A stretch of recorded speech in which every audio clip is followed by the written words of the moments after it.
Warming up is important because it prepares our body for exercise.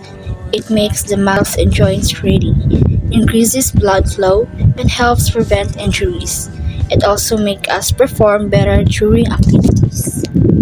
Yun kaliwa, naging kanan, nang biglang may napadaan. Nagising sa katotohanan, ikaw ang patutunguhan.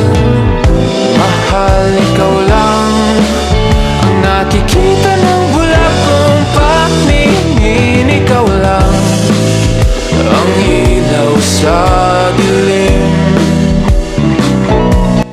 Bird dog variations.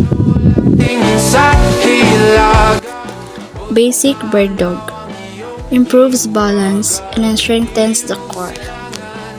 Kanluran, ikaw pa rin ang patutunguhan.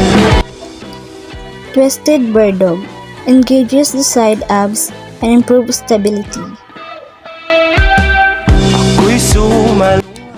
Bird dog push-up position strengthens core and shoulders while twisting balance. Ang tugon sa aking pag-ahon. Dead bug variations. Basic dead bug strengthens the core and supports the lower back. Gabay tungo sa iyong kanungan. Straight leg dead bug focuses on lower abs and builds endurance. Ang ilaw sa dilim, diretsyo lang tingin sa hilaga, abot tanaw ang iyong. Leg extension strengthens abs and improves hip stability. Bari ng patutunguhan.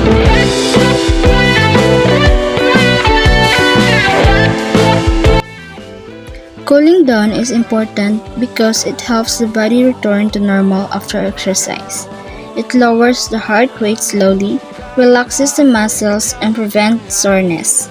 Tamang himlay, basta ako'y patungo sa'yo. Diretso lang tingin sa hilaga, abot tanaw ang iyong iwaga. Di mo silangan at